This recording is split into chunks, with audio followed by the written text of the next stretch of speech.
Caros amigos, que humilhação pode ser maior do que ser esbofeteada pela própria cunhada, uma diretora poderosa, em público por um erro insignificante? Que desprezo pode ser mais doloroso do que ver todos à sua volta, incluindo os colegas que lhe sorriem todos os dias, olharem para si com uma mistura de pena e escárnio? Naquele momento, com uma face a arder e os ouvidos a zumbir do golpe violento, soube que a minha paciência tinha chegado ao limite. Peguei discretamente no telemóvel e fiz uma chamada que todos eles pensaram ser a piada de uma louca. Mas eles não sabiam que aquela era a chamada que mudaria o destino. A chamada que alteraria completamente o destino daquela pessoa arrogante em apenas 30 curtos minutos. O som dos teclados, o zumbido da impressora, o toque dos telefones, todos os sons familiares de um escritório em plena azáfama, silenciaram-se de repente. Todos os olhares no departamento de marketing da filial de Lisboa estavam fixos em mim, uma simples funcionária da equipa de conteúdos.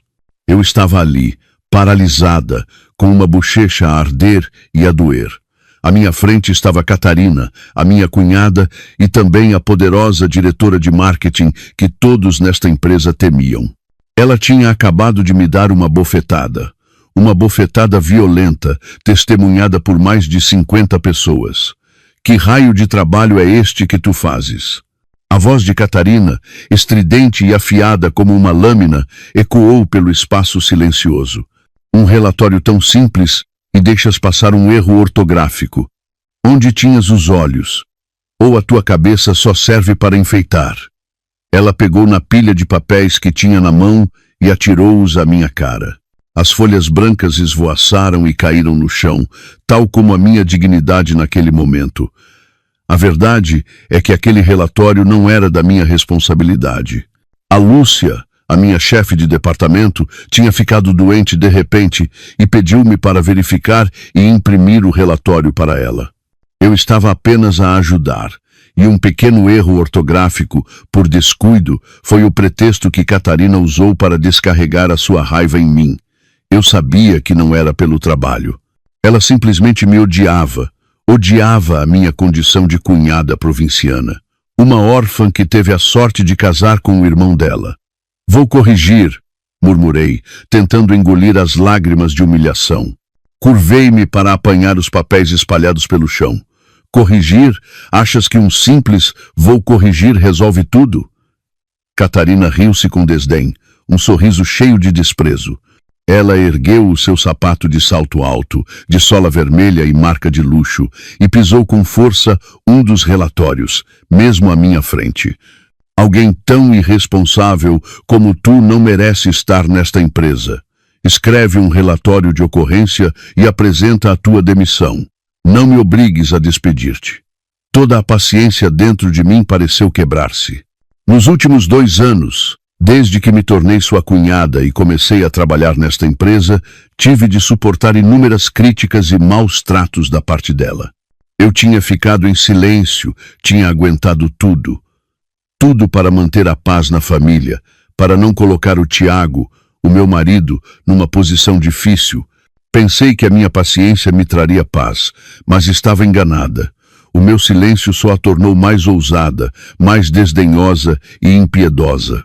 A bofetada de hoje foi a gota de água. Levantei-me lentamente, direita, sem mais cabeça baixa, sem mais medo. Não apanhei os papéis do chão. Ergui a cabeça e olhei diretamente nos olhos de Catarina. Um olhar que ela nunca antes vira em mim, frio e vazio. Vendo a minha atitude, Catarina ficou um pouco surpreendida e depois ainda mais furiosa. Como te atreves a olhar assim para mim? Queres morrer, é? Eu não disse nada. Tirei silenciosamente o meu telemóvel velho do bolso. O escritório começou a murmurar. Pensaram que eu ia ligar ao meu marido para me queixar. Catarina também pensou assim. Cruzou os braços, com um sorriso desafiador. Vais ligar ao meu irmão? Força, liga. Vamos ver se ele defende a ti ou a irmã dele. Provinciana que só sabe depender dos homens. Ignorei as suas palavras. Deslizei calmamente pela lista de contactos até encontrar um nome guardado como Senhor Manuel e pressionei o botão de chamada. A chamada foi atendida rapidamente. Senhor Manuel?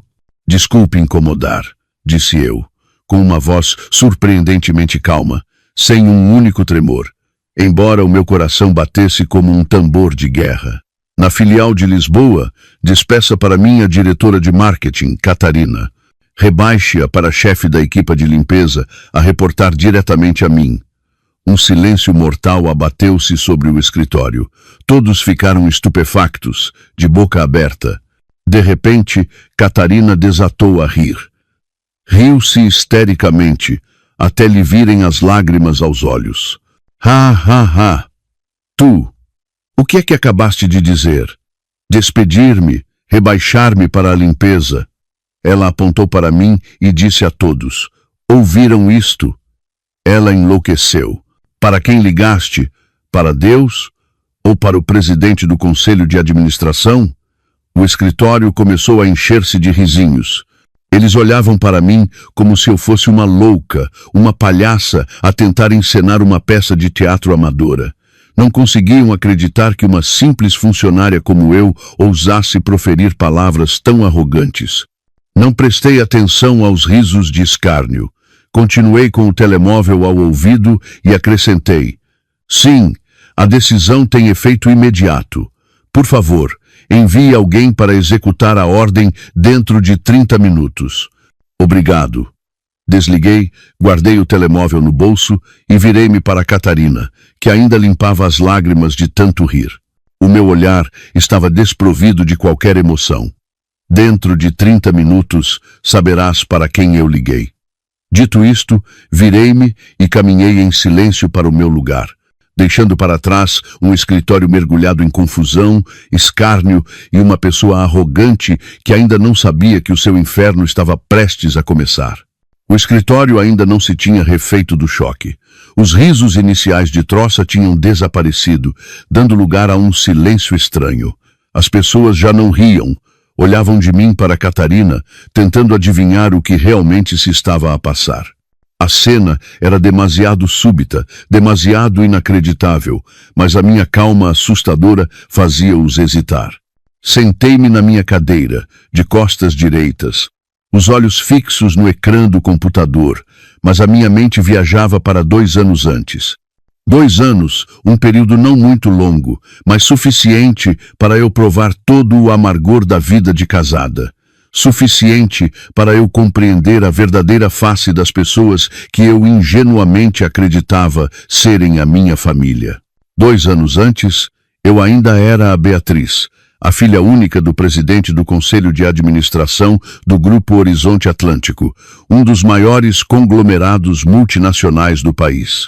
A minha vida, desde pequena, fora rodeada de luxo, mas a tragédia abateu-se num dia fatídico, quando os meus pais morreram juntos num terrível acidente de avião. O meu mundo desmoronou. Aos 25 anos, tornei-me subitamente herdeira de uma fortuna colossal e de um grupo com milhares de funcionários, mas não sentia qualquer alegria, apenas solidão e desorientação.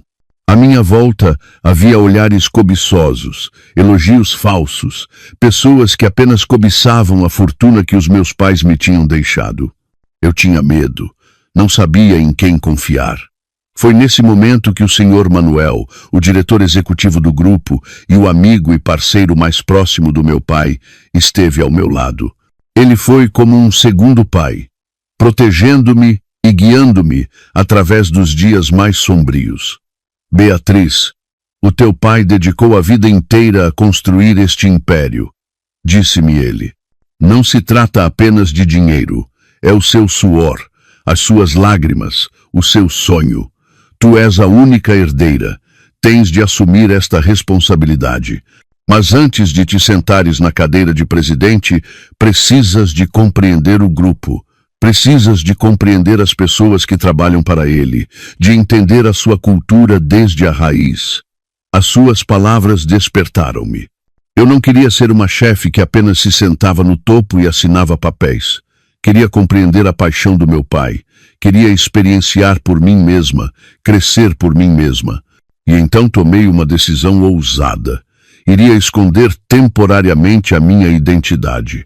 Com a ajuda do Sr. Manuel e da equipa de advogados, todos os procedimentos de herança foram realizados em segredo. Legalmente, eu já era a presidente.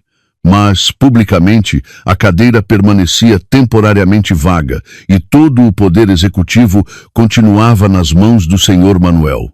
Criei para mim uma identidade completamente nova.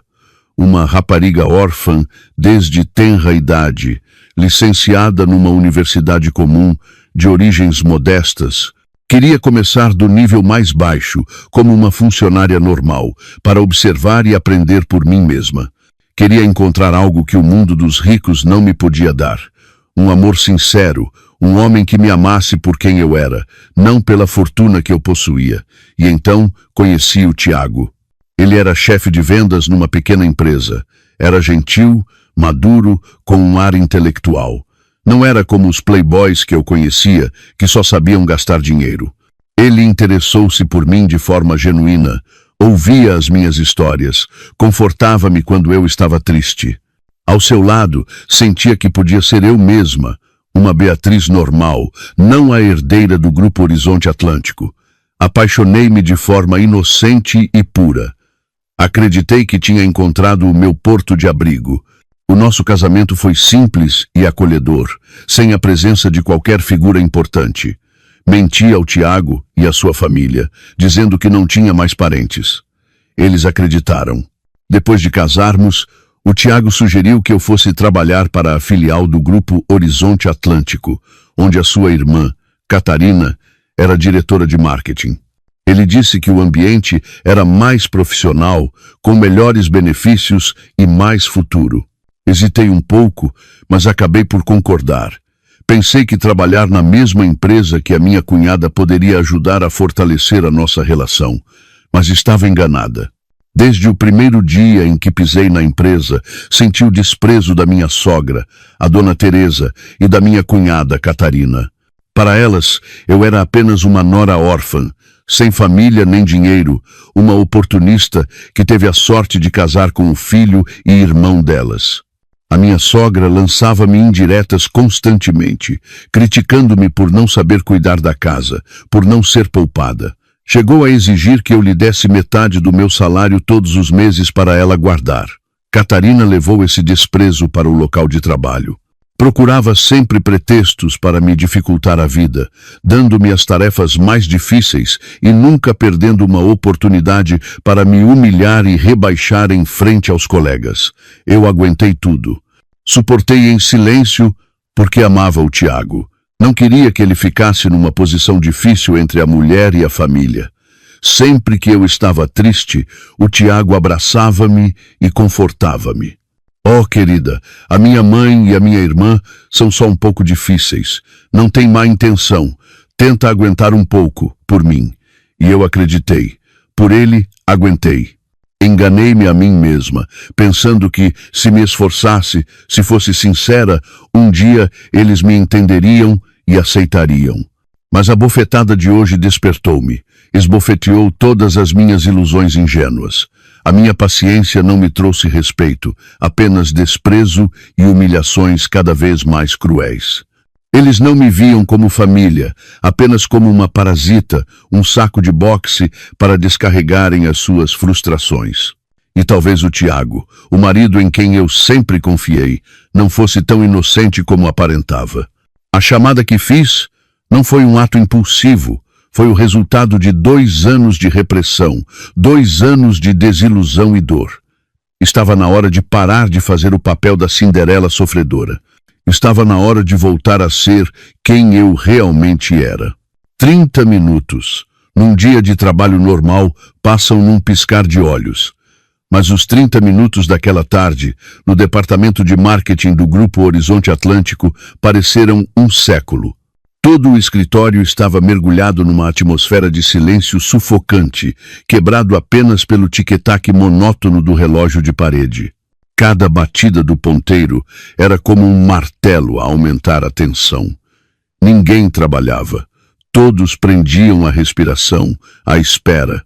Não acreditavam realmente nas minhas palavras, mas a minha calma invulgar, a forma como eu estava sentada, de costas direitas, a olhar para o ecrã do computador como se nada tivesse acontecido, deixava-os inseguros.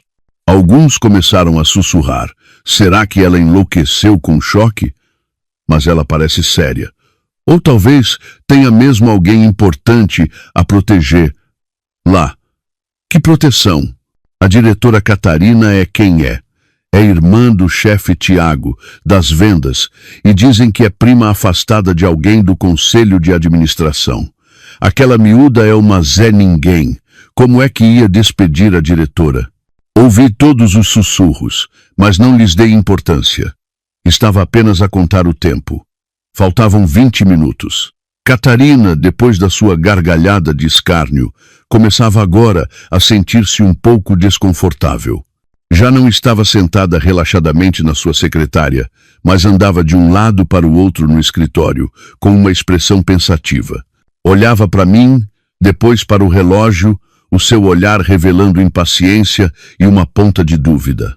Talvez se estivesse a perguntar a quem é que eu tinha realmente ligado. Será que ela conhece mesmo alguém de alto escalão no grupo?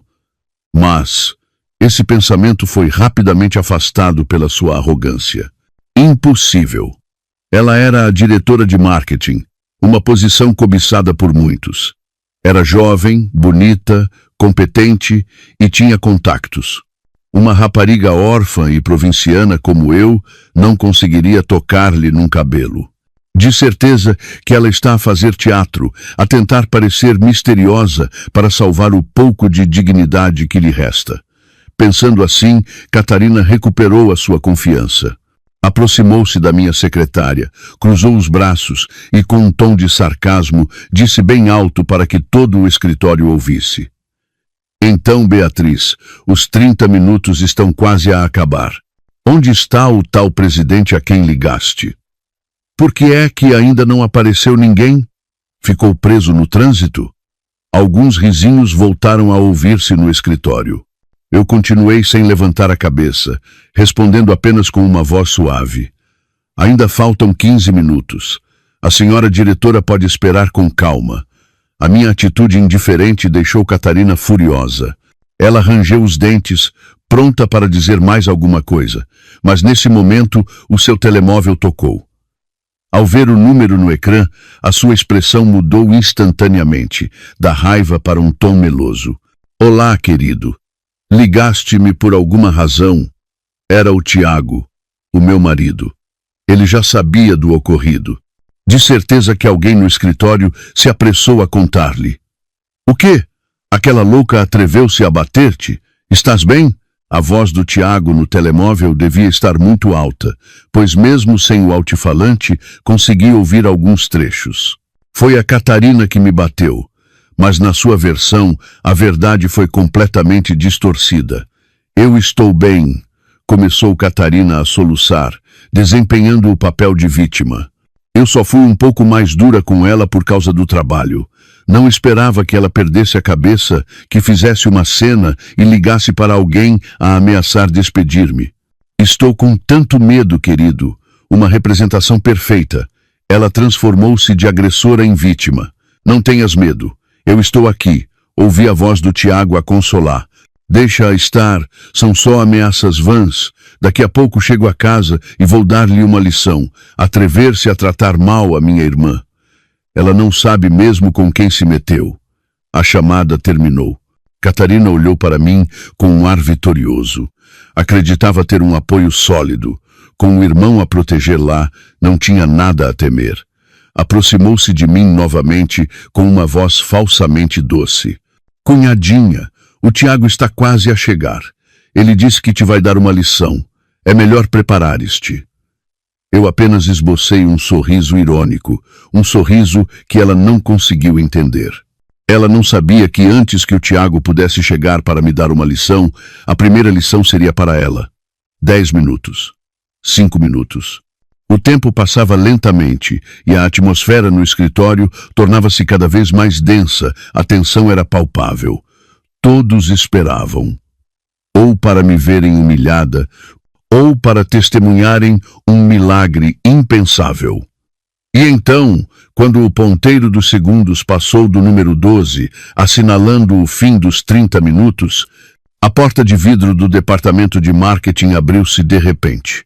Todo o escritório se virou para olhar, e a cena que se desenrolou deixou todos, incluindo Catarina, petrificados de espanto. 2 homens de fato escuro, com um ar extremamente sério, entraram. Reconheci imediatamente o que ia à frente como o Sr. Costa, o diretor de recursos humanos de todo o grupo, conhecido por ser implacável e rigoroso. Mas foi o homem que o seguia, aquele que fez todo o escritório prender a respiração, que era uma figura completamente inesperada. Era o Sr. Manuel, o diretor executivo do Grupo Horizonte Atlântico. Uma pessoa que normalmente funcionários de uma filial como nós só viam nos boletins internos ou nas grandes cerimônias de fim de ano. A sua presença, uma figura de poder máximo, num departamento tão pequeno, numa tarde normal, era algo inacreditável. Todo o escritório se levantou de um salto. A tensão deu lugar ao pânico e à reverência. Todos baixaram a cabeça, sem ousar respirar fundo. Catarina também ficou paralisada, o sorriso arrogante congelado nos lábios, substituído por uma palidez de choque. Ela não entendia por que o diretor executivo tinha vindo subitamente. Apressou-se a ajeitar o vestido, forçando um sorriso profissional, e avançou para os receber. Boa tarde, senhor diretor executivo. Senhor diretor, aconteceu alguma coisa importante para os senhores virem aqui pessoalmente? O Sr. Manuel não lhe respondeu. O seu olhar afiado percorreu a sala e parou em mim. Acenou-me discretamente com a cabeça, um gesto que só eu entendi. Depois, virou-se para o Sr. Costa, a sua voz grave e cheia de autoridade, sem qualquer emoção. Sr. Costa, pode começar.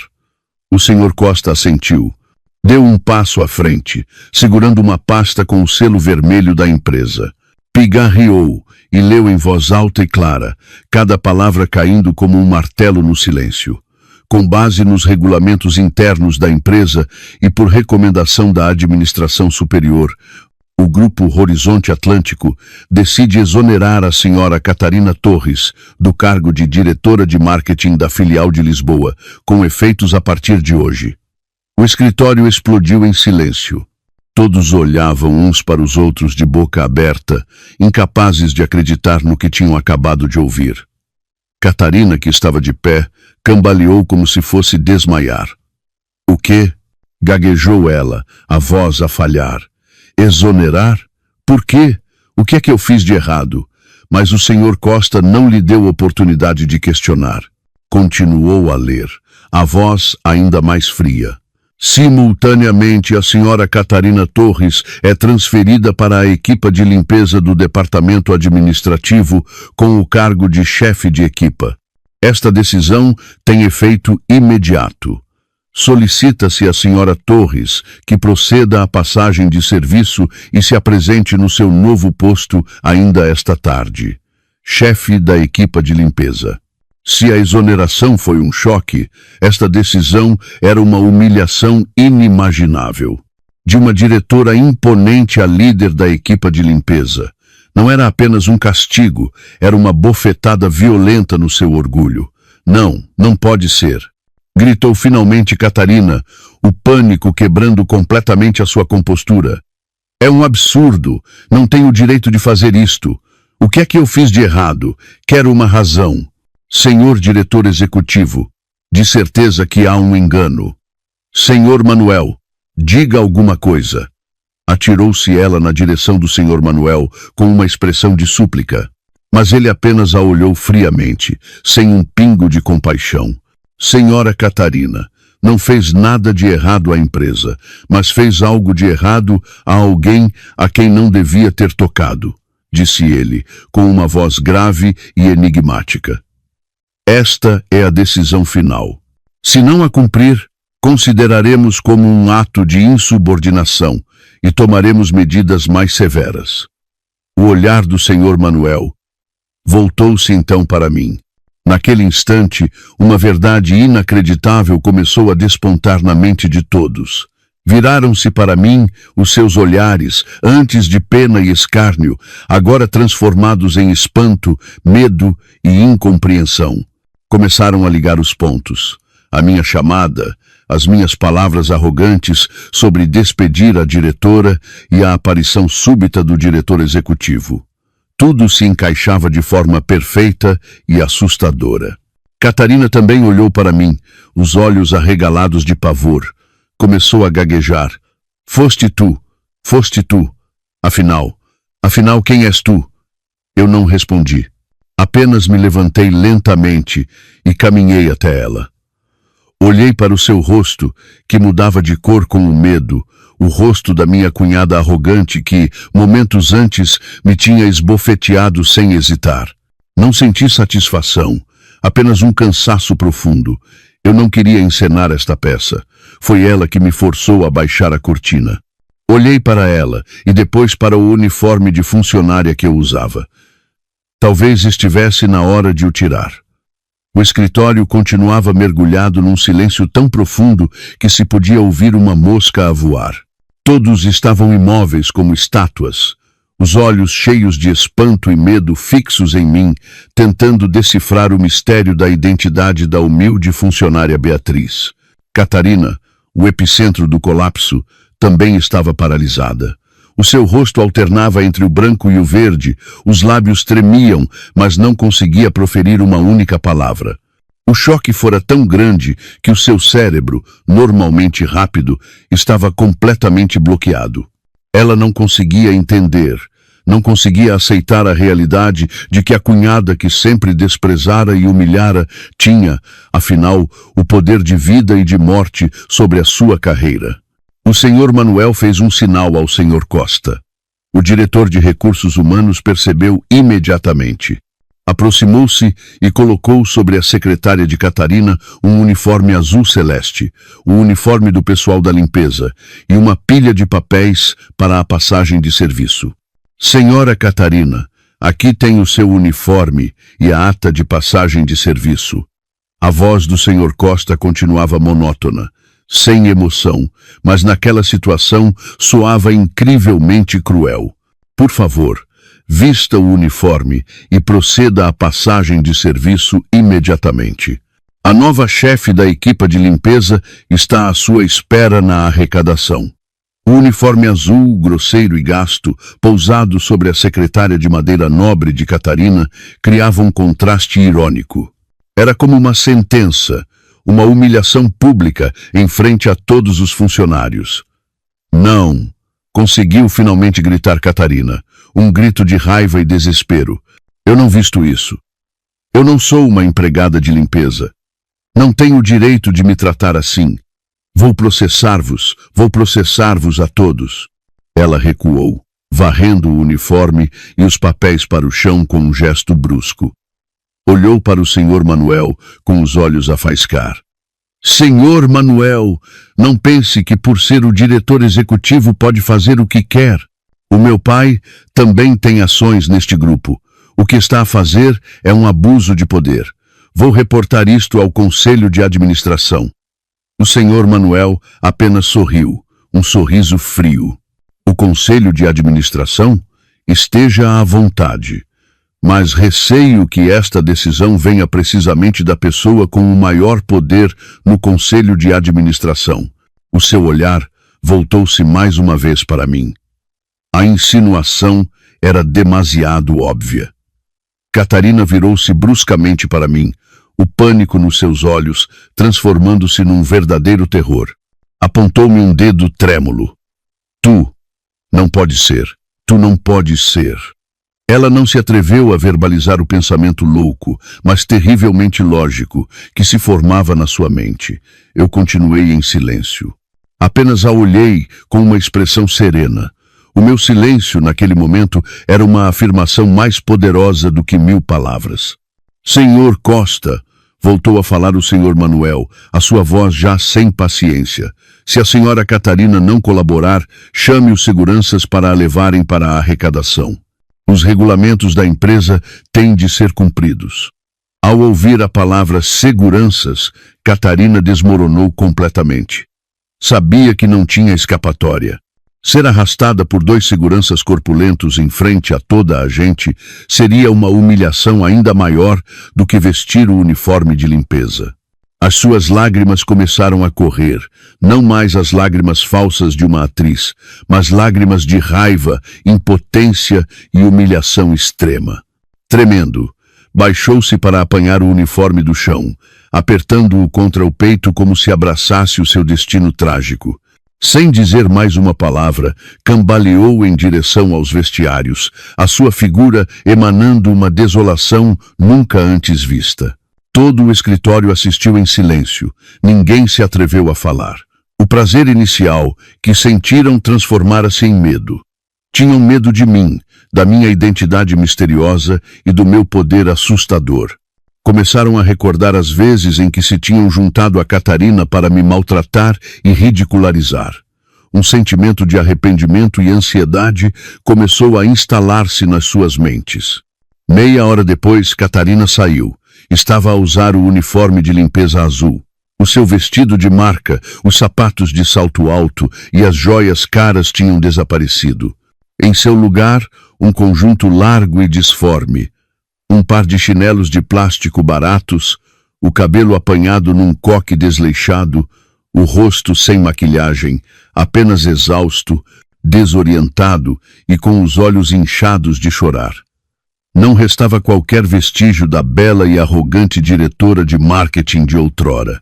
Senhora Catarina, o seu primeiro trabalho de hoje, uma mulher de meia idade, provavelmente a subchefe da equipa de limpeza, aproximou-se e entregou-lhe um balde e uma esfregona.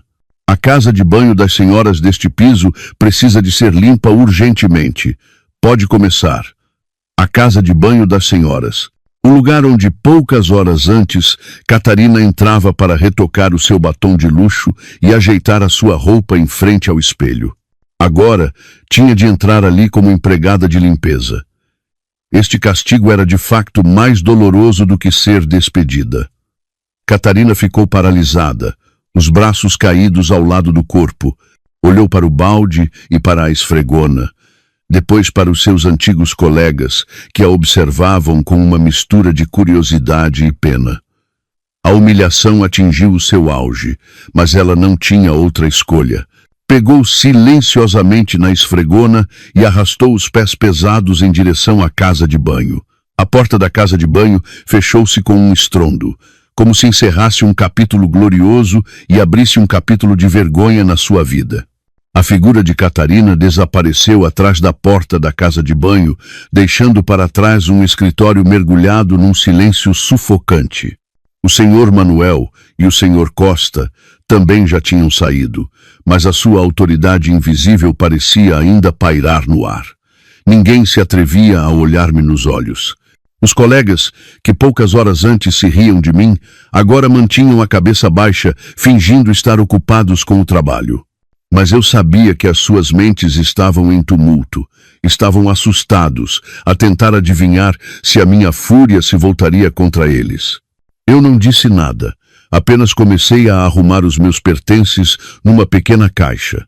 Sabia que este cargo de funcionária humilde já não me pertencia, mas também não queria revelar a minha verdadeira identidade ainda. Tudo estava apenas a começar. Esta peça ainda tinha outros protagonistas por entrar em cena. Pedi para sair mais cedo, alegando não me sentir bem após o choque. Ninguém se atreveu a impedir-me. Saí do escritório e passei pela área das casas de banho. Podia ouvir o som da água a correr e o de uma escova a esfregar o chão vindo de dentro. Não parei. Não queria ver o estado lastimável de Catarina naquele momento. O castigo fora executado e era necessário. Mas não senti qualquer prazer, apenas uma tristeza profunda. Por que é que as pessoas se levam umas às outras a este extremo? Ao chegar a casa, o apartamento que eu e o Tiago alugávamos, encontrei uma atmosfera ainda mais tensa do que na empresa. A minha sogra, a dona Teresa, estava sentada no sofá, o rosto carregado de fúria. O Tiago andava de um lado para o outro na sala, a expressão cheia de preocupação e raiva. Assim que me viu entrar, a dona Teresa levantou-se de um salto e avançou na minha direção como uma leoa. Sua bruxa, o que é que fizeste à minha filha? Gritou ela, os dedos ossudos apontados diretamente para a minha cara. Ela ligou-me a chorar convulsivamente. Disse que a prejudicaste, que a fizeram ser despedida e rebaixada para a limpeza. Tu és sequer humana? Mãe, acalme-se. O Tiago correu para segurar a mãe. Virou-se para mim, o seu olhar já não tinha a gentileza habitual, mas sim raiva e acusação. Beatriz, explica-te. O que é que aconteceu na empresa? Por que é que a Catarina ficou assim? Foi por tua causa? Ele nem sequer me perguntou se eu estava bem, não perguntou sobre a bofetada que eu levei. A sua primeira pergunta foi para defender a irmã. O meu coração gelou. Pousei a minha mala e olhei-o diretamente nos olhos, a minha voz surpreendentemente calma. Sim, foi por minha causa. Ela esbofeteou-me em frente a todo o escritório. Eu apenas fiz o que tinha de ser feito para proteger a minha honra. Proteger a tua honra? Gritou o Tiago. Proteges a tua honra destruindo o futuro da minha irmã? Sabes o quão importante aquela posição era para ela? Sabes o quanto ela se esforçou? Esforçou-se? Ri-me amargamente. Esforçou-se para maltratar e humilhar a cunhada? Sabes o que eu tive de suportar nos últimos 2 anos? Ou sabes e fingiste não ver? A minha pergunta fez o Tiago vacilar. Ele desviou o olhar, parecendo um pouco embaraçado. Chega, para de te fazer de coitadinha, interrompeu a dona Teresa com uma voz azeda. Vires para esta família foi a sorte da tua vida. O meu filho acolheu-te, deu-te comida, casa e até um emprego. E agora viras-te contra nós? Que ingrata! Olha, vou dizer-te uma coisa. Vais à empresa, ajoelhas-te e pedes desculpa à minha filha e imploras ao diretor executivo para anular a decisão. Se não o fizeres, desapareces desta casa. Mãe! Exclamou o Tiago, parecendo não concordar com a dureza da mãe, mas também não a contradisse. O seu silêncio naquele momento foi uma forma de consentimento. Olhei para eles.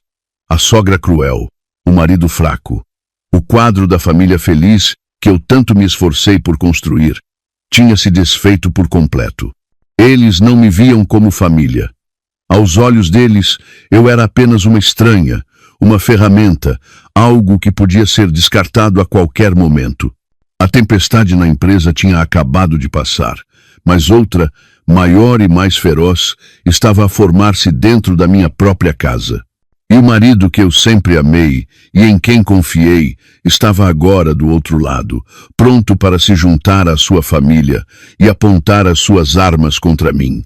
A atmosfera na nossa pequena casa tornou-se densa, tensa como uma corda de violino prestes a arrebentar. A dona Teresa continuava ali, a ofegar, os olhos a faiscar na minha direção como se me quisesse devorar. O Tiago, por sua vez, estava no meio, com uma expressão dividida, a olhar da mãe para mim, sem saber o que fazer. Ele não queria desagradar a mãe, mas talvez, no fundo, ainda restasse um pouco do que se poderia chamar de afeto conjugal, o que o impedia de ser completamente cruel comigo, pelo menos por agora. Mãe, por favor, acalma-te, disse o Tiago, tentando apaziguar a situação. As coisas resolvem-se. Deixa-me falar com a Beatriz. Vai descansar um pouco para o teu quarto. Ele acompanhou a mãe até o quarto. A dona Teresa não se esqueceu de me lançar um olhar fulminante, resmungando maldições. Peste! Só trouxe desgraça para esta casa. A porta do quarto da dona Teresa fechou-se com um estrondo, deixando-nos a sós na sala. Ele suspirou, um som cansado, e sentou-se na cadeira à minha frente. Já não estava irritado.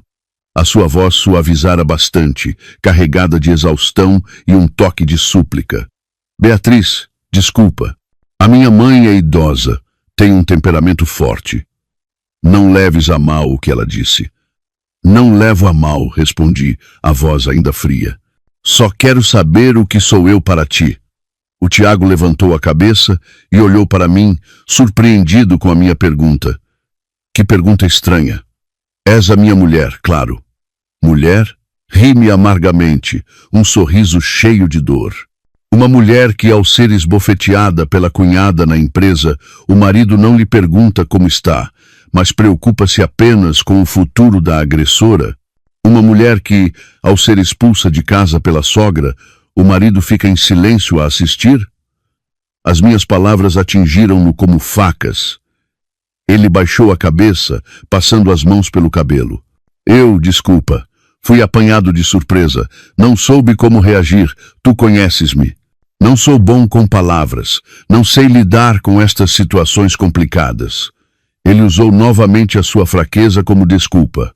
Mas, Beatriz, tens de me compreender. A Catarina é a minha única irmã. A minha mãe só nos tem aos dois. Aquele cargo de diretora não era apenas um emprego, era o futuro dela, o orgulho de toda a nossa família. Agora, de repente, perde tudo. É rebaixada a empregada de limpeza. Como queres que a minha mãe não fique em choque? Como posso eu não me preocupar? E eu?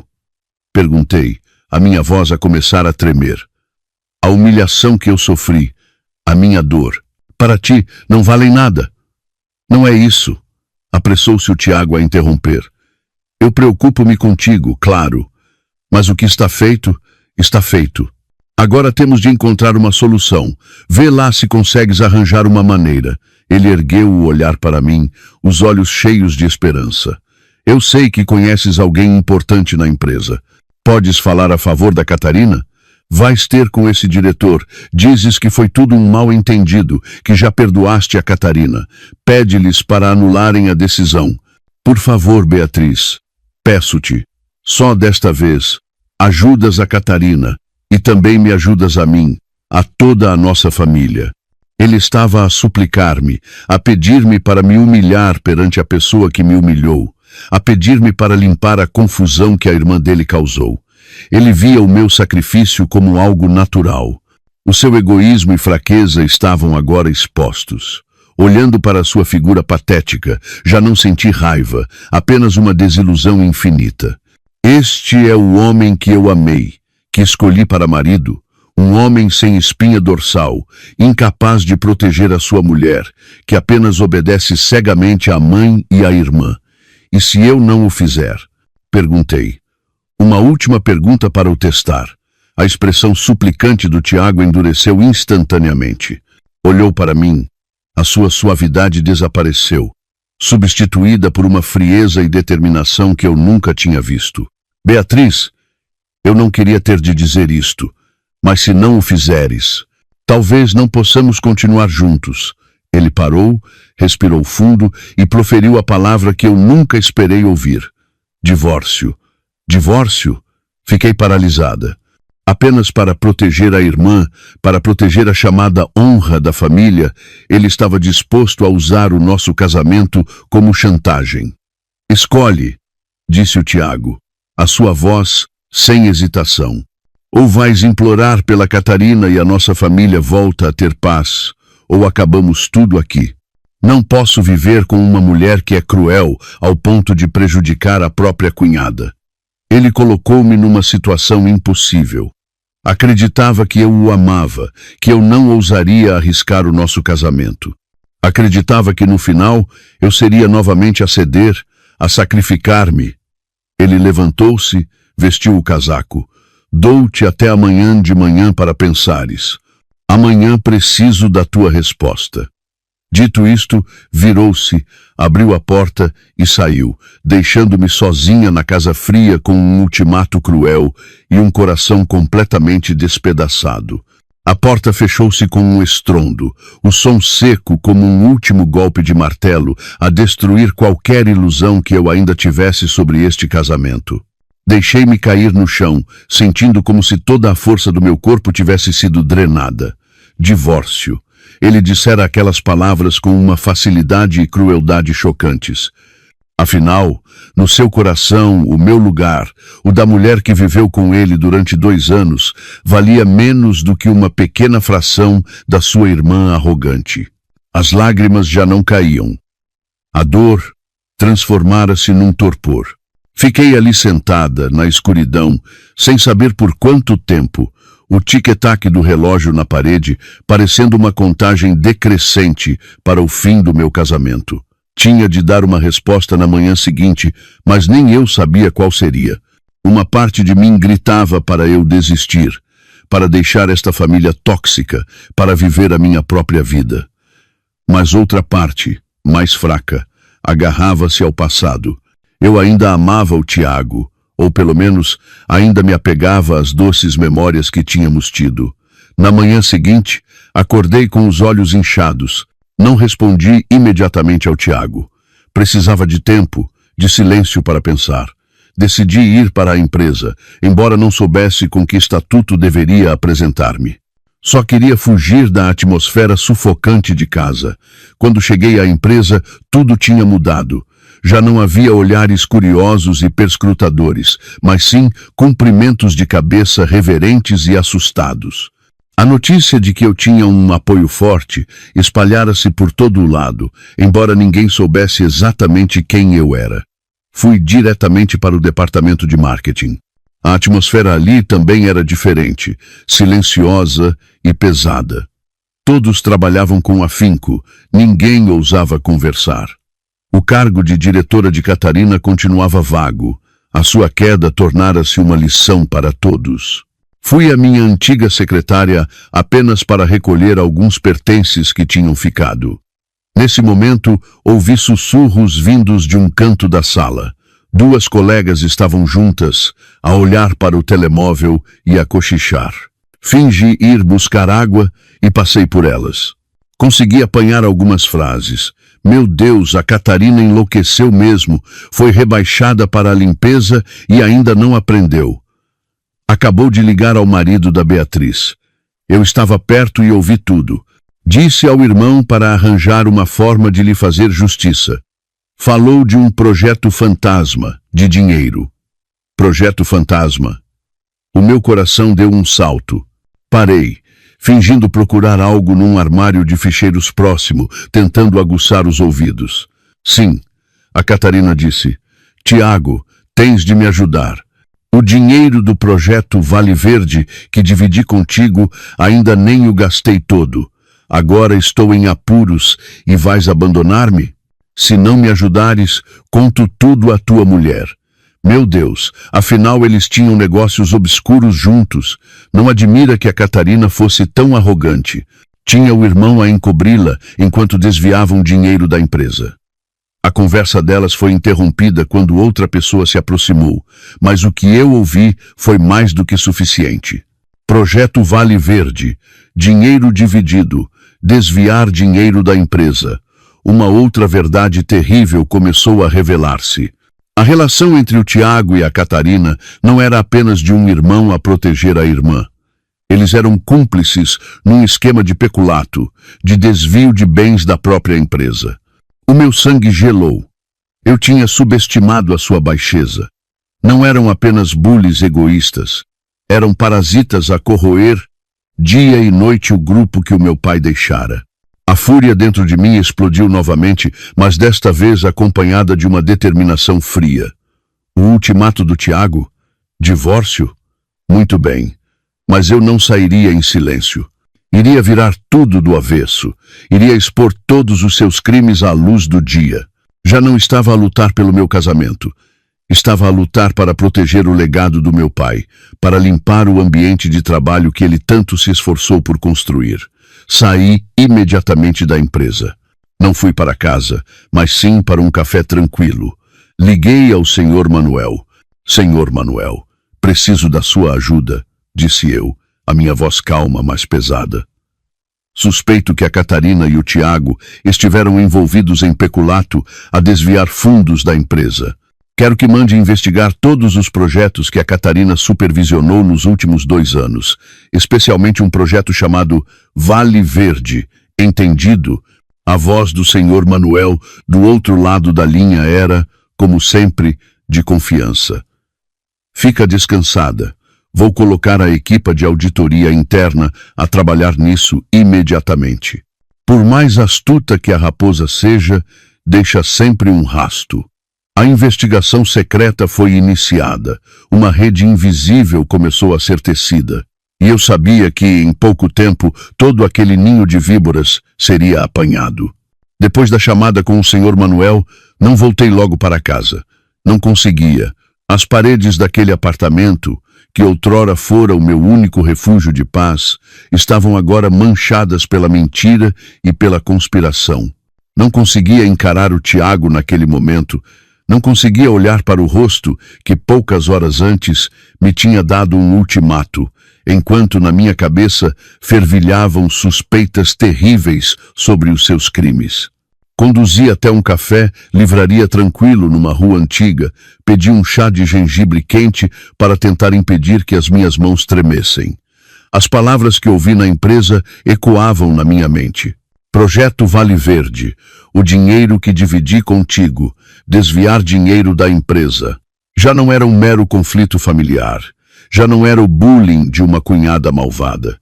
Era algo maior, mais sombrio, um crime organizado sob o teto do Grupo Horizonte Atlântico, o legado que o meu pai me deixara.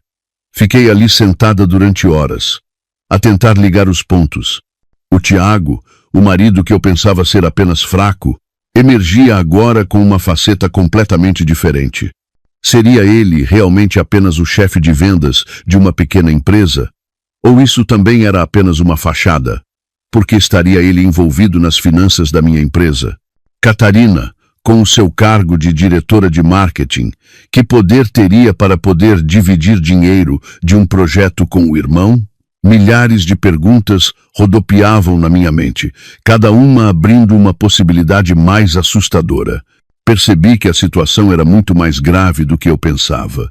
Já não era algo que eu pudesse resolver sozinha com uma chamada de poder. Precisava de provas. Provas irrefutáveis para desmascarar todo este ninho de víboras. Ao final da tarde, recebi uma mensagem de um número secreto que o Sr. Manuel me tinha dado. A auditoria começou. Tudo selado. Volta para casa e age como se nada tivesse acontecido. Não os deixes desconfiar. A segurança é a prioridade. O aviso dele foi como um sedativo que me ajudou a recuperar a calma necessária. Sim, neste momento não podia agir por impulso. Eu era a única carta na manga e tinha de me manter segura até ter provas suficientes. O papel da esposa magoada e confusa tinha de continuar e até ser representado com mais convicção. Respirei fundo. Afastei as emoções caóticas, vesti novamente a máscara de cansaço e desorientação e conduzi para casa. Assim que abri a porta, vi o Tiago sentado no sofá, com uma expressão preocupada. Ao ver-me, levantou-se apressadamente e correu na minha direção. Beatriz, onde estiveste o dia todo? Sabes o quão preocupado eu fiquei? Liguei-te e não atendias, estava quase a enlouquecer. Ele abraçou-me com força, um abraço apertado, mas eu só senti repulsa. Este abraço, quantas vezes teria ele abraçado planos sujos?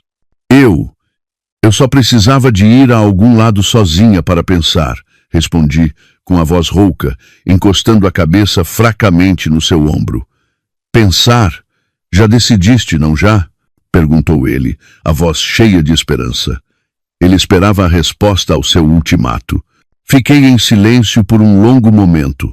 Depois levantei a cabeça e olhei para ele, os olhos cheios de lágrimas. As lágrimas, desta vez, não precisavam de ser fingidas.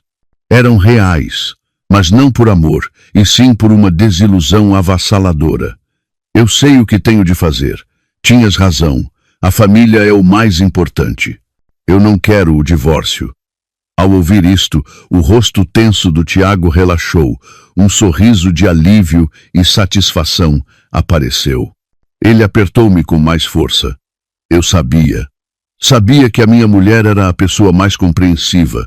Obrigado, Beatriz. Obrigado por fazeres isto por mim, por esta família. Mal sabia ele que o meu, por esta família, tinha um significado completamente diferente. Então, amanhã vais à empresa e tentas falar com. Hesitei, fingindo dificuldade. Isso, disse o Tiago apressadamente. Vai ter com o diretor executivo, assume a culpa, diz que agiste sem pensar. Pede uma oportunidade para a Catarina. Tenho a certeza de que eles vão reconsiderar. Tudo vai ficar bem. Ele embalava-me como a uma criança, enquanto por dentro provavelmente celebrava por me ter manipulado com sucesso mais uma vez. Naquela noite, ele tratou-me com uma ternura invulgar. Foi para a cozinha e preparou-me um jantar sumptuoso, servindo-me comida constantemente, contando piadas. Ele representou o papel de um marido arrependido a tentar remendar a relação. Eu segui o seu jogo. Tentei comer um pouco. Tentei sorrir. Aquele jantar foi como uma peça de teatro mudo. Ambos usávamos máscaras, ambos com os nossos segredos. Mas apenas um de nós sabia que a cortina estava prestes a cair. Os dias seguintes foram os mais tensos da minha vida. Durante o dia, eu ia para a empresa, mas não para trabalhar. Encontrava-me secretamente com o Sr. Manuel, num escritório discreto, para me atualizar sobre a investigação. Ele informou-me de que a equipa de auditoria tinha encontrado os primeiros sinais de irregularidades no projeto Vale Verde.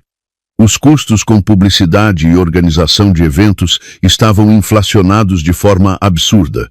Muitos contratos foram assinados com agências de comunicação desconhecidas, recém-criadas. Estamos a seguir o rastro do dinheiro, disse o Sr. Manuel, com uma expressão séria. Mas eles são muito sofisticados. O dinheiro foi transferido através de várias camadas de empresas de fachada. Precisamos de mais tempo. À noite, quando voltava para casa, tinha de vestir a máscara da esposa que tentava salvar o seu casamento. Dizia ao Tiago que tinha tentado contactar o tal diretor de topo, mas que ele estava muito ocupado e ainda não tinha conseguido agendar uma reunião. O Tiago parecia impaciente, mas tentava manter a calma. Ele acreditava que eu estava a fazer tudo por ele. A atmosfera em casa tornou-se estranha, uma paz artificial e assustadora. E então, numa noite, enquanto eu estava no escritório do Sr. Manuel, ele recebeu uma chamada do chefe da equipa de auditoria. Encontramos, diretor executivo, ouvi a voz excitada do homem ao telefone. Descobrimos a empresa final que recebeu o dinheiro. Uma empresa de consultoria chamada TC Prime Soluções. O Sr. Manuel fez-me sinal para ficar em silêncio e ligou o altifalante. E o mais surpreendente é que o proprietário desta empresa não é um estranho. A pessoa registrada como dona do negócio é o Sr. Tiago Mendes. O enorme escritório do Sr. Manuel mergulhou num silêncio mortal. A frase do chefe da equipa de auditoria ainda ecoava, nítida e cortante como um martelo a bater-me diretamente na têmpora. A pessoa registrada como dona do negócio é o Sr. Tiago Mendes. Tiago e Catarina. O nome da empresa, carregado de significado, era como uma zombaria à minha estupidez e cegueira ao longo dos últimos 2 anos. Deixei-me cair na poltrona, sentindo como se todo o sangue do meu corpo tivesse sido drenado.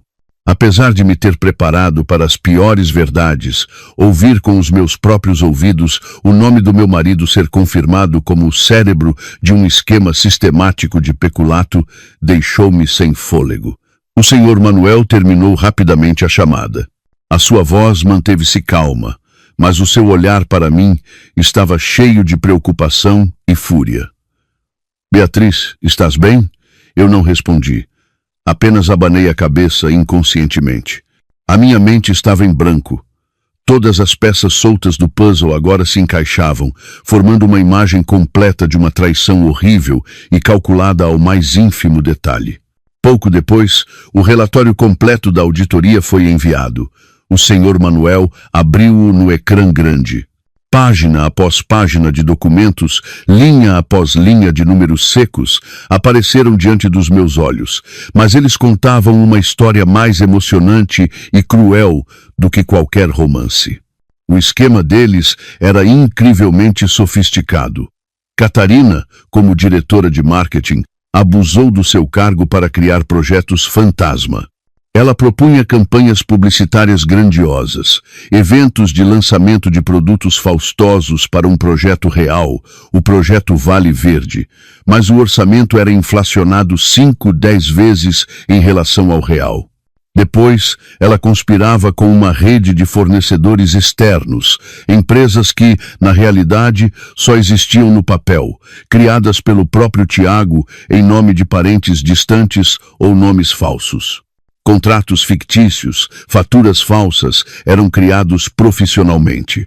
Catarina aprovava os pagamentos e rios de milhões de euros saíam do grupo de forma legal.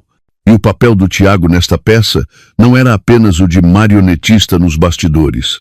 Com a sua fachada de experiente chefe de vendas, ele desempenhou o papel de intermediário, apresentando esses parceiros fantasma à empresa da sua própria mulher, criando uma falsa confiança.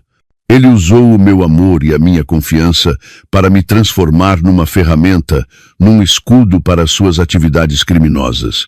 Todo o dinheiro, depois de retirado da empresa, era lavado através da sua empresa de consultoria, a TC Prime, e depois dividido entre os 2 irmãos e outros cúmplices.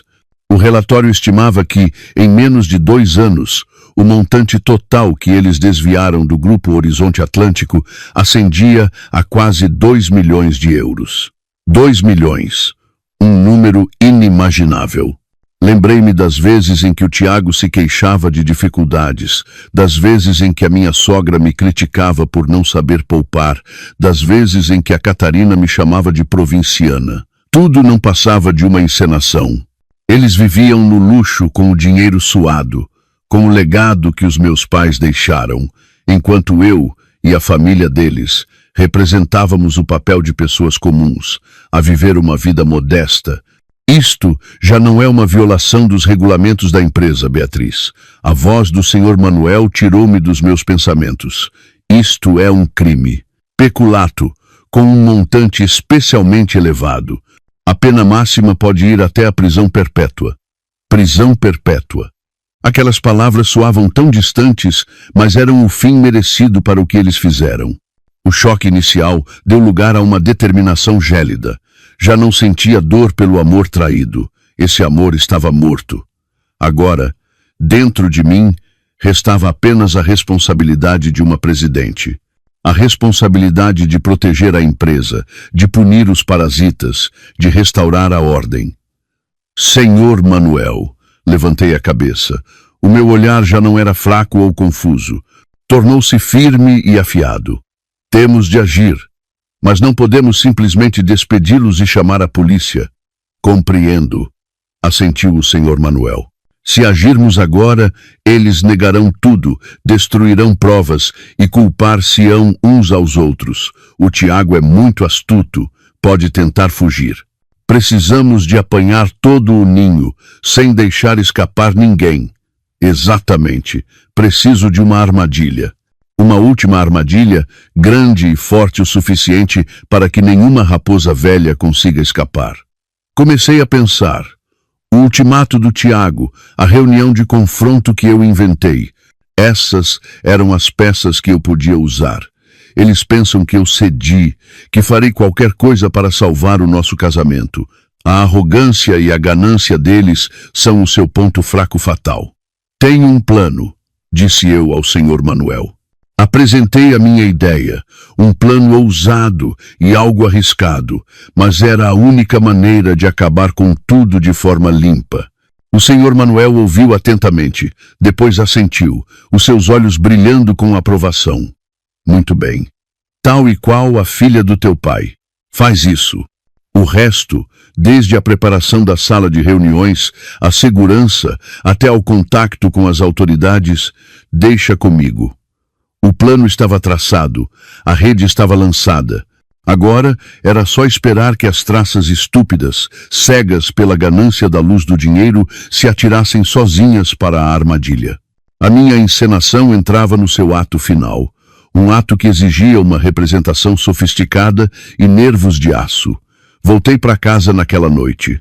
O meu rosto já não exibia o cansaço e a resignação dos dias anteriores. Em seu lugar, um brilho e uma esperança cuidadosamente fabricados. Assim que entrei, o Tiago correu ao meu encontro, a expressão ansiosa. Então, querida, encontraste-te com o chefe? Como correu? Perguntou ele apressadamente, sem esconder a impaciência. Eu não respondi de imediato. Sorri, um sorriso largo, e abracei-o com força. Está tudo bem, querido. Eu consegui. Sussurrei-lhe ao ouvido, a voz a tremer de emoção. O Tiago ficou perplexo por um momento, depois abraçou-me com força também. Um suspiro de alívio e satisfação escapou-lhe. A sério, querida, és fantástica. A minha mulher é a melhor, ele exclamou, levantando-me no ar e rodopiando, como nos primeiros dias do nosso namoro. Vendo o sorriso mais falso do que uma nota de 3 euros no seu rosto, senti apenas náuseas. A dona Teresa, ao ouvir o barulho, também saiu a correr do quarto. O que se passa? Por que estão tão felizes? Mãe, conseguimos, exclamou o Tiago. A Beatriz conseguiu resolver o problema da Catarina. O rosto carrancudo da dona Teresa suavizou-se instantaneamente. Um sorriso raro apareceu nos seus lábios. A sério? Muito bem, Nora. Sabia que eras uma rapariga ajuizada. Anda, entra, conta-me tudo. Eles levaram-me para a sala de estar, rodeando-me como se eu fosse uma heroína que acabara de regressar vitoriosa. Comecei a contar a história que eu e o senhor Manuel tínhamos construído na perfeição. Disse que tinha sido muito difícil conseguir uma reunião com o tal diretor misterioso. Tive de chorar, implorar, falar sobre os laços familiares, sobre o futuro da Catarina, e então, perguntou a dona Teresa ansiosa. Bem, no final, ele cedeu, disse eu, fingindo embaraço. Ele disse que por me considerar uma funcionária de longa data e por ver o meu empenho pela família do meu marido, daria uma oportunidade a Catarina. Oh, que bênção! Exclamou a dona Teresa, juntando as mãos em oração. Então a minha filha pode voltar a trabalhar, não é? Ainda não é bem assim. Abanei a cabeça, mantendo um pouco de suspense. O diretor executivo Manuel disse que o caso da Catarina criou um precedente negativo e que não se pode simplesmente anular a decisão. Ele disse que, para que tudo seja justo e transparente, quer organizar uma reunião de confrontação no final desta semana. Confrontação? O Tiago franziu o sobrolho, parecendo um pouco preocupado. Sim, expliquei eu. Ele quer que a Catarina, como familiar, e também as pessoas que trabalharam diretamente com ela nos projetos recentes, especialmente o projeto Vale Verde, onde ouvi dizer que houve alguns problemas com os custos, estejam presentes. Ele quer ouvir todas as partes explicarem a situação claramente. Além disso, disse que há alguns documentos relacionados com a reintegração que precisam das assinaturas de todas as partes envolvidas para serem válidos. A armadilha estava perfeitamente montada. Eu tinha habilmente inserido o nome do projeto Vale Verde, transformando o que era uma investigação num procedimento necessário para a reintegração. Ao mesmo tempo, a exigência da presença de todos os envolvidos era para apanhar todo o grupo. Ao ouvir a minha explicação, a preocupação inicial do Tiago e da dona Teresa desapareceu rapidamente, dando lugar à confiança. Eles pensaram que era apenas uma reunião formal, uma oportunidade para eles representarem o papel de vítimas, culparem-me a mim e legalizarem o regresso da Catarina. Não suspeitaram de nada. Claro, claro, disse o Tiago imediatamente. Isso é fácil. Deixa comigo. Vou dizer à Catarina e aos rapazes do projeto para se prepararem bem. Nessa altura, dizemos apenas que houve um pequeno erro na contabilidade e que a Beatriz entendeu mal as coisas. A culpa é toda da Beatriz. Ele disse isto com naturalidade, mesmo à minha frente, como se eu fosse invisível. Quando é a reunião? Perguntou a dona Teresa. Às 9 da manhã de domingo, respondi. O diretor executivo disse que, como é um assunto interno delicado, quer resolvê-lo durante o fim de semana para evitar boatos entre os funcionários, o que poderia ter um impacto negativo. Esta razão tornou-os ainda mais confiantes. Tudo parecia demasiado lógico, demasiado bem pensado, exatamente o estilo de gestão de um alto executivo. Ótimo, ótimo! O Tiago esfregou as mãos, a expressão extremamente animada. Ele não fazia ideia de que estava a preparar-se com entusiasmo para o seu próprio dia do juízo final. Pegou apressadamente no telemóvel e ligou para a Catarina, a voz a transbordar de alegria. Catarina, está tudo resolvido. Eu e a tua cunhada já tratamos de tudo. Domingo de manhã, às 9h, tu e o pessoal do Projeto Vale Verde vão à sala de reuniões do Conselho de Administração. Lembra-te de te vestires bem, de te preparares mentalmente e de mostrares uma atitude muito arrependida. É a tua última oportunidade. Mal sabiam eles que a reunião de domingo de manhã não era para salvar o seu futuro, mas sim um julgamento antecipado, uma armadilha já montada sem qualquer saída. Eles, as raposas velhas que se achavam tão espertas, estavam a correr entusiasticamente para a armadilha que a ovelha que eles mais desprezavam tinha estendido. Naquela noite, enquanto o Tiago e a sua família provavelmente celebravam uma vitória antecipada, eu, no meu quarto frio, enviava silenciosamente uma última mensagem ao Senhor Manuel. O peixe mordeu o isco. A rede está pronta. No domingo de manhã, a sede do Grupo Horizonte Atlântico estava estranhamente silenciosa. O céu de Lisboa estava limpo, sem uma única nuvem, mas dentro do arranha-céus, uma tempestade estava a ser preparada em silêncio. Não havia a agitação de um dia de trabalho. Apenas alguns seguranças com expressões sérias guardavam pontos estratégicos. Mas por trás daquela calma quase absoluta, uma armadilha mortal tinha sido perfeitamente montada. Dentro da maior sala de reuniões do grupo, a sala reservada exclusivamente para as reuniões do Conselho de Administração, tudo estava meticulosamente arranjado. O senhor Manuel, num fato escuro e formal, sentava-se na cadeira principal, o rosto sem expressão. Ao seu lado estava a equipa de advogados de topo da empresa, e nos cantos da sala, alguns seguranças à paisana, parecendo funcionários de escritório, observavam em silêncio. Eu não estava na sala de reuniões.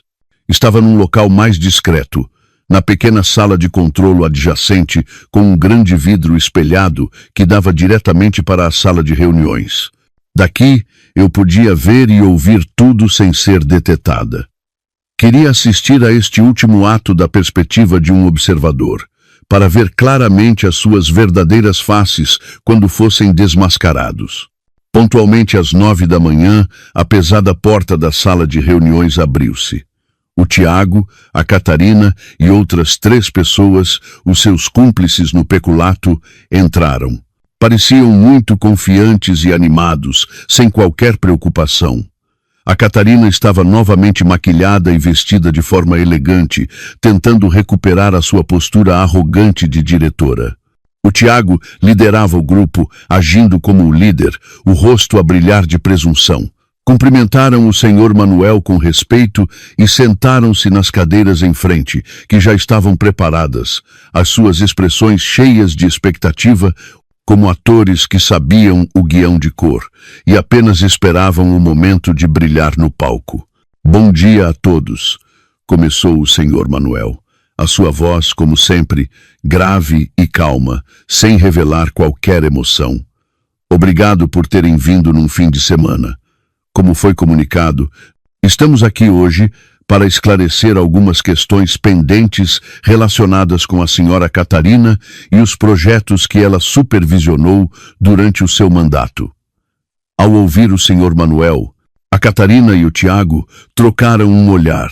Pensaram que era a sua deixa para se apresentarem e pedirem desculpa conforme o guião.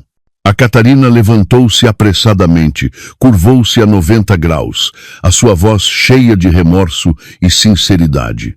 Senhor diretor executivo, Senhores, antes de mais, permitam-me apresentar as minhas mais sinceras desculpas. Sei que, no passado, tive um comportamento incorreto e descontrolado que afetou os meus colegas e a reputação da empresa. Em particular, errei gravemente com a minha cunhada, a Beatriz. Foi apenas devido à pressão do trabalho e à imaturidade da juventude que agi de forma inadequada. Estou verdadeiramente arrependida. Prometo refletir seriamente sobre as minhas ações e nunca mais repetir o erro.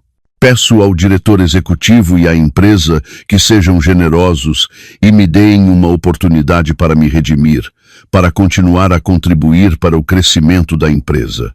Uma representação perfeita. Ela apenas admitiu a culpa de forma genérica por comportamento descontrolado, sem mencionar a bofetada ou a humilhação que eu sofri. Estava a tentar transformar um grave erro de caráter numa pequena falha perdoável. O Sr. Manuel não disse nada, apenas lhe fez sinal para se sentar. Depois, virou-se para o Tiago, que estava sentado ao lado dela, fingindo ouvir atentamente. E o Sr. Tiago, como chefe de vendas de uma empresa parceira e familiar da Sra. Catarina, tem algo a acrescentar. O Tiago também se levantou rapidamente, continuando a representar o papel do irmão e marido responsável e magnânimo. Senhor diretor executivo, a minha irmã é jovem e inexperiente. Por vezes age de forma impulsiva e irrefletida. Em nome dela e da nossa família, peço as mais profundas desculpas à empresa, e especialmente à minha mulher, Beatriz. Em casa, já a repreendi severamente e ensinei-lhe uma lição. Acredito que ela já percebeu o seu erro. Peço que a empresa reconsidere a sua decisão. Afinal, nos últimos 2 anos, a Catarina também contribuiu muito para o desenvolvimento do departamento de marketing. Eles estavam a fazer o seu melhor para desviar a conversa para um conflito pessoal. Um pequeno mal-entendido familiar que podia ser facilmente ignorado. Está bem, interrompeu-os o Sr. Manuel, a sua voz a começar a perder a paciência. As vossas desculpas foram registradas. Mas hoje não estamos aqui apenas para falar sobre isso. Ele fez sinal a um técnico que estava sentado num canto da sala. Imediatamente, o grande ecrã de projeção atrás dele, que estava escuro, iluminou-se de repente. Não era uma apresentação ou uma decisão escrita, mas sim imagens terrivelmente familiares de extratos bancários. Transação após transação, transferências de dinheiro da conta do Grupo Horizonte Atlântico para as empresas de fachada. E depois, das contas dessas empresas, o dinheiro fluía diretamente para as contas pessoais do Tiago e da Catarina, projetado de forma clara e irrefutável. Os rostos do Tiago e da Catarina começaram a mudar de cor.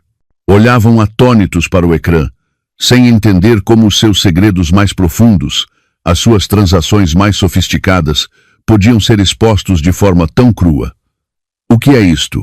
Senhora Catarina, Senhor Tiago e os senhores aqui presentes podem explicar-me? A voz do Sr. Manuel começou a gelar, carregada de ameaça.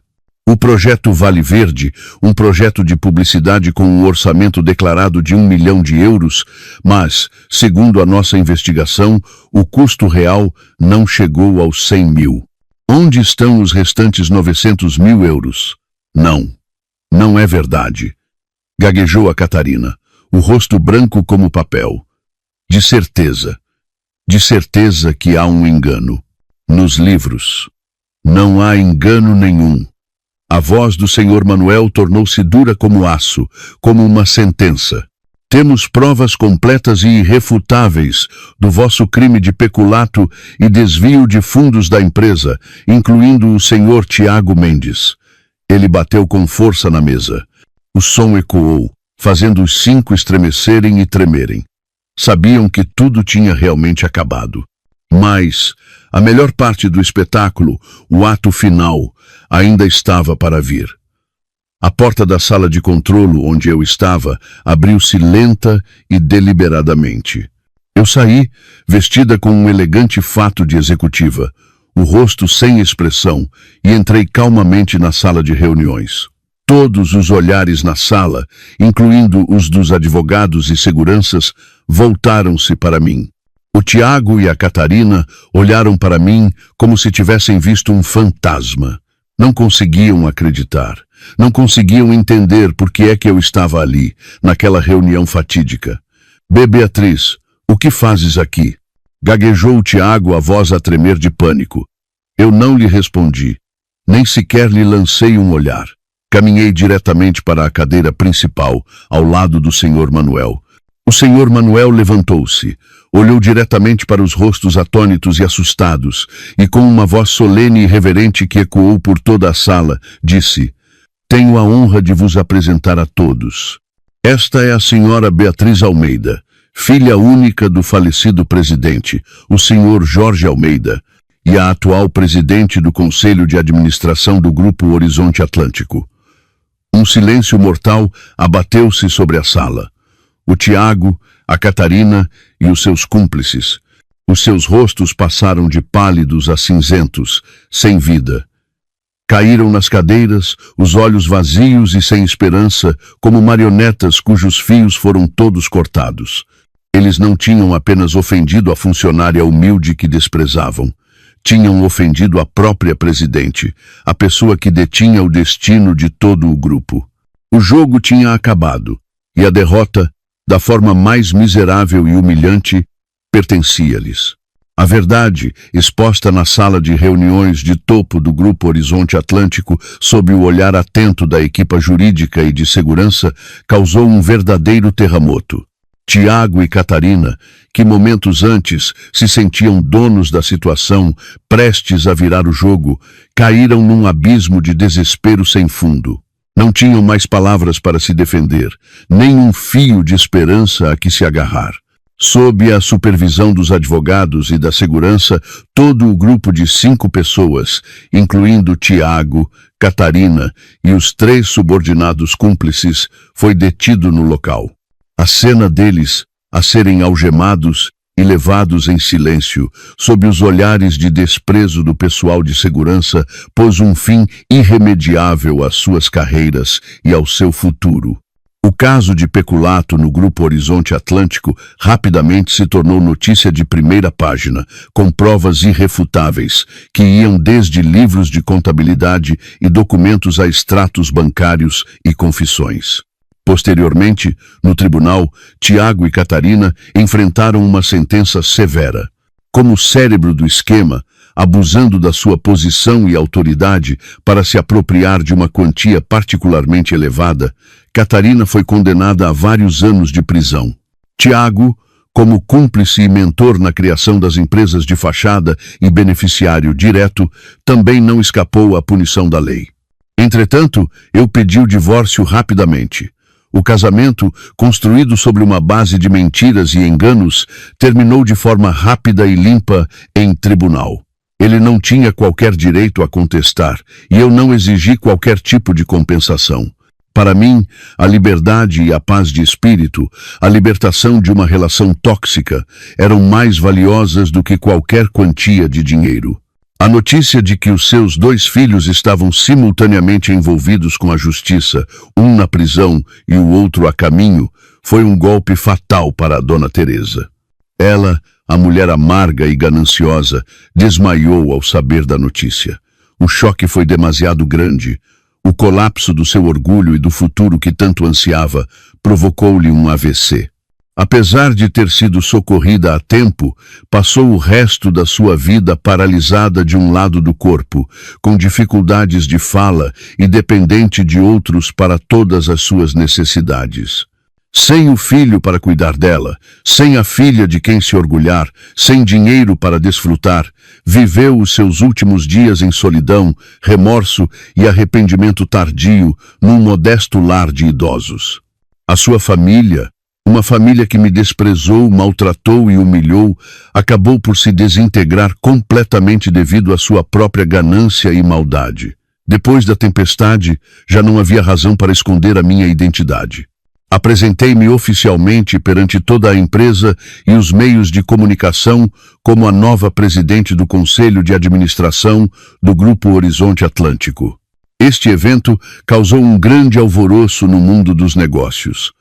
Alguns duvidaram da capacidade de uma presidente tão jovem. Outros estavam curiosos sobre a minha dramática história pessoal.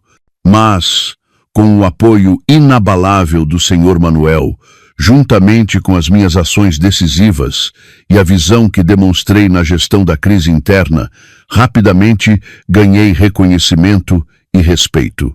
A primeira coisa que fiz ao assumir oficialmente o cargo foi iniciar uma profunda e abrangente reestruturação em todo o grupo. Não queria que a minha história fosse apenas um escândalo para as pessoas comentarem e esquecerem.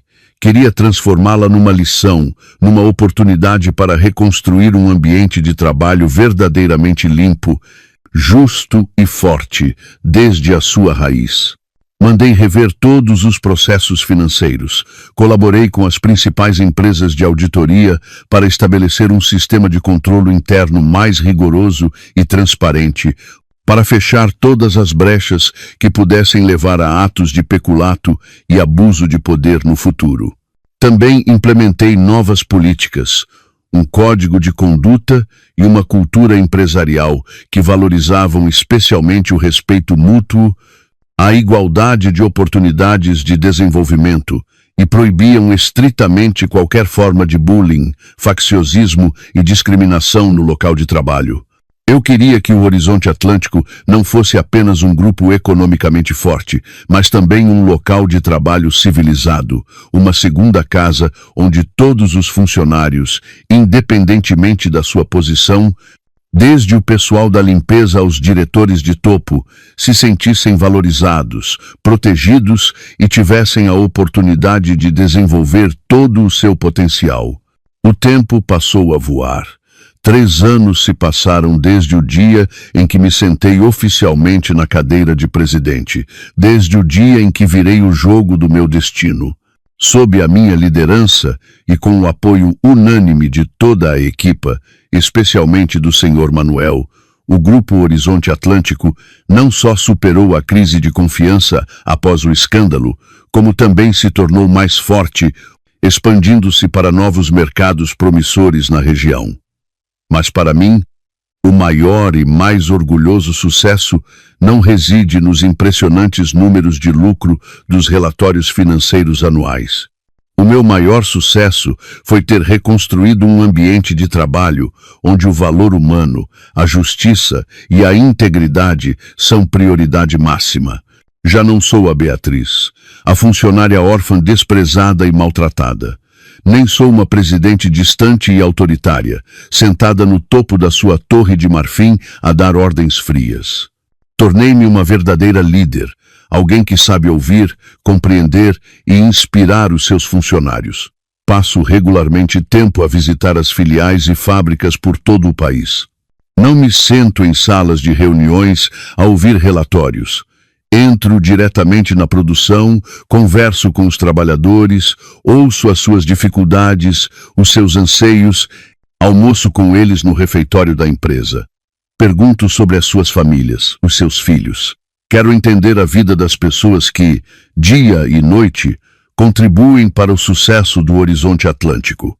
Através dessas viagens, percebi que um grande grupo não se constrói apenas com estratégias de negócio brilhantes, mas também com a coesão e a lealdade de milhares de funcionários. E para conseguir isso, a empresa tem de se preocupar genuinamente com as suas vidas. Decidi criar um novo fundo de solidariedade social com o nome dos meus pais, o Fundo Almeida. Este fundo não serve apenas para apoiar funcionários em situações particularmente difíceis, como doença ou acidentes, mas também se concentra em investir no futuro dos seus filhos. Financiamos bolsas de estudo integrais para alunos com excelente desempenho acadêmico, proporcionando-lhes as melhores oportunidades de educação. Quero que os filhos dos funcionários do Horizonte Atlântico também tenham um futuro brilhante. E quero que cada membro desta grande família se sinta orgulhoso. Sinta que a empresa não é apenas o seu local de trabalho, mas também um pilar de apoio para toda a sua família. As minhas novas políticas encontraram inicialmente algum ceticismo por parte dos grandes acionistas, habituados a olhar apenas para os lucros imediatos. Achavam que eu estava a gastar demasiado em atividades sociais, que era demasiado sentimental nos negócios. Mas defendi firmemente o meu ponto de vista. Uma empresa que quer um desenvolvimento sustentável tem de colocar as pessoas no centro, disse eu, numa reunião do Conselho de Administração. Quando os funcionários se sentem cuidados e valorizados, eles dão o seu melhor. O lucro não vem apenas dos contratos, vem da dedicação de cada pessoa. E o tempo provou que eu estava certa. Em apenas um ano, a cultura empresarial do Horizonte Atlântico mudou drasticamente. O moral dos funcionários atingiu um nível sem precedentes. A produtividade aumentou e a taxa de rotatividade de pessoal caiu para um mínimo histórico.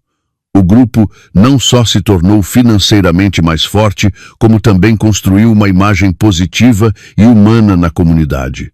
Numa tarde de sexta-feira, após terminar uma reunião tensa, eu estava sozinha no escritório da presidência, no último andar do edifício.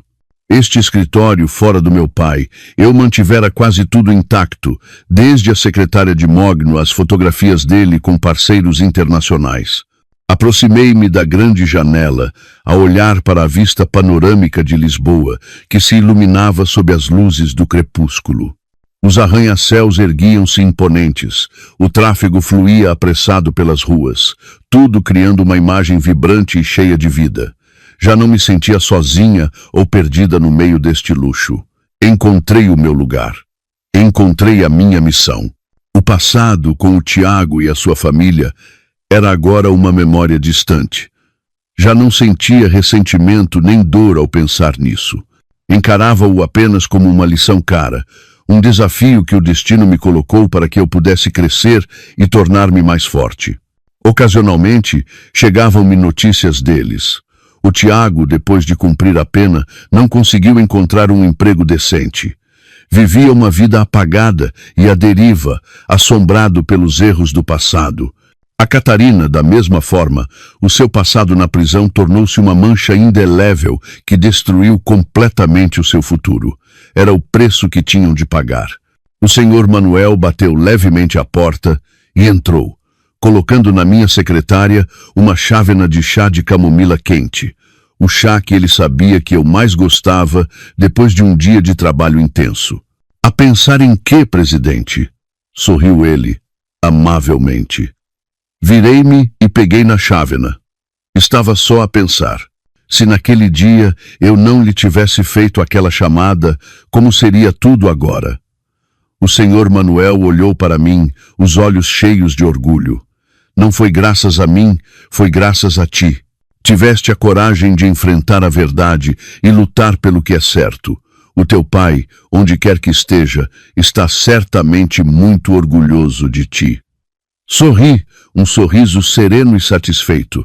Sim, eu estava orgulhosa de mim mesma. Orgulhosa por não ter desistido, por ter tido a coragem de me defender e de proteger o legado da minha família. Transformei uma tragédia pessoal numa oportunidade para renascer, para me tornar uma versão melhor de mim mesma. Ao olhar para a cidade cintilante lá fora, sabia que a minha jornada ainda era longa, mas já não tinha medo. Porque agora não estava sozinha. Tinha a confiança de milhares de funcionários, o apoio de pessoas leais como o senhor Manuel. E, o mais importante, eu tinha me encontrado a mim mesma.